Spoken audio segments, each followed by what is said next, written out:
আজ সোমবার 7ই বৈশাখ 2025 সালের 21শে এপ্রিল, সিংহ রাশি, সিংহলগ্ন, লিও সাইনের জাতক জাতিকাদের আজকের দিনটি কিন্তু এক প্রকার বেশ কাটতে চলেছে।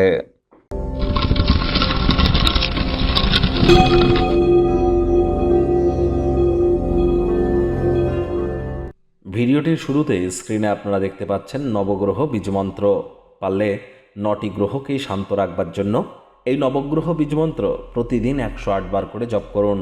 আর যাদের বর্তমানে সময় খুব খারাপ চলছে এবং এমন পজিশনে হয়তো আপনি আছেন যে এখান থেকে নিঃশ্বাস নেওয়ার মতো, এখান থেকে একটু সুদিন দেখবার মতো কোনো আশার আলো আপনি দেখতে পাচ্ছেন না, তাহলে আপনাদের বলবো আজ থেকে শুরু করে পার ডে 1080 বার করে, সে লাগুক না 1 ঘন্টা, আপনি 1080 বার করে আপনি এই নবগ্রহ বীজমন্ত্র এক টানা জপ করে যান, যতক্ষণ না আপনি আপনার সফলতায় পৌঁছে যাচ্ছেন। দেখবেন, আমি কথা দিচ্ছি, মাত্র 60 দিনের মধ্যে আপনাদের জীবন সম্পূর্ণ আমূল পরিবর্তিত হবে।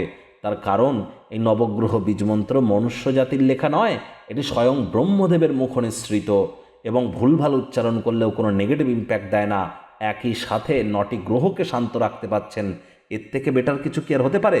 কোনো রেমেডি, কোনো প্রতিকার করবার প্রয়োজন নেই, কোনো তাবিজ কবচ মাদুলি পাথর পরার প্রয়োজন নেই। শুধুমাত্র এই নবগ্রহ বীজমন্ত্র জপের মাধ্যমেই আমরা নিজেদের জীবনকে মহিমান্বিত করতে পারি। তাহলে আজ থেকেই শুরু করে দিন। ভাগ্য মিটার আজ আপনাদের বলছে 7.5 আউট অফ 10। ভাগ্য আপনাদের অনুকূলেই থাকবে, তবে কর্মজাগতিক ক্ষেত্রে আপনাদেরকে একটু সাবধানতা অবলম্বন করেই চলতে হবে। শরীর স্বাস্থ্য ভালোই থাকবে, কায়িক পরিশ্রম হলেও শরীর মনে সতেজতা এবং তরতাজাই আপনারা অনুভব করবেন। দীর্ঘদিনের পুরনো রোগশোক, অসুস্থতা থেকে আজ মুক্তি পাওয়ার দিন, পরিত্রাণ পাওয়ার দিন। অর্থগত ব্যাপারে ব্যয়বহুল একটি দিন, খরচ বাড়বে। নতুন উদ্যোগ পরিকল্পনার পাশাপাশি নতুন নির্মাণ কার্যকে আজ পিছিয়ে দিন। চাকরিজীবী যারা আছেন তাদের অফিসের পরিবেশ এক প্রকার বেশ, বস কলিগদের সাথে ভাব ভালোবাসা বাড়বে, কর্মে গতি অনুভব করবেন। নিজের মেধা, দক্ষতা, ট্যালেন্টের দৌলতে প্রশংসার পাত্রপাত্রীও আপনারা হতেই পারেন। রাজনীতিবিদ যারা আছেন জনসংযোগ বৃদ্ধি করেই দেখুন, সমাজে আপনাদেরও পপুলারিটি ইনক্রিজ করবে। শিক্ষার্থী বিদ্যার্থীদের পড়াশোনায় মনোযোগ আরও বৃদ্ধি করতে হবে। উচ্চশিক্ষার জন্য যারা বিদেশ যাত্রার কথা ভাবছিলেন, ভাগ্যদেবী আজ আপনাদের পক্ষে নেই। সন্তান সন্ততি থেকে থাকলে তাদের এদিকে কঠোর সজাগ দৃষ্টি বজায় রাখুন। হাউসওয়াইফ যারা আছেন দিনের শুরুটা তাড়াতাড়ি করুন।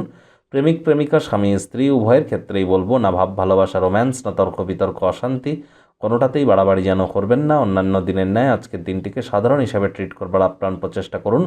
শত্রুপক্ষ, বিরোধী পক্ষ আজ খুব একটি শক্তিশালী থাকছে না। পরিবার পরিজন, নিকটে স্থানীয় ব্যক্তিবর্গ, বন্ধু স্বজন সকলের সাথেই ভাব ভালোবাসা বাড়বে। পরিবারের প্রতি সকল প্রকার দায়িত্ব সঠিক সময়ের মধ্যে সুনিপুণভাবে পালন করতে চলেছেন, তবে কাজের জায়গায় সামান্যতম অবহেলা আর্থিক ক্ষয়ক্ষতির কারণ হতেই পারে। যাদের সাথে খুব কম দেখা সাক্ষাৎ হয় তাদের সাথে যোগাযোগ করবার জন্য দিনটি কিন্তু অত্যন্ত শুভ। গৃহে পড়ে থাকা পুরনো দিনের কোনো জিনিসপত্র দেখতে পেয়ে ছোটোবেলার কথা আপনারা স্মরণ করতে পারেন এবং সারাটা দিন দুঃখের সাথে কাটাতে পারেন। মনে রাখবেন, মাত্রা অতিরিক্ত অতীতে প্রবেশ করা ঠিক নয়, তাহলে ভবিষ্যতে এগিয়ে যেতে পারবেন না। বর্তমানে পা রেখে ভবিষ্যতে এগিয়ে যাওয়ার নামই কিন্তু জীবন। কোনো সময়ের সাথে আপনারা কোনো প্রকল্প সম্পূর্ণ করতে সক্ষম হবেন, আর পুরস্কৃত আপনারা কোনো না কোনো কারণে হতে পারেন। আজ নতুন কোনো প্রকল্প গ্রহণ করবার জন্য দিনটি শুভ।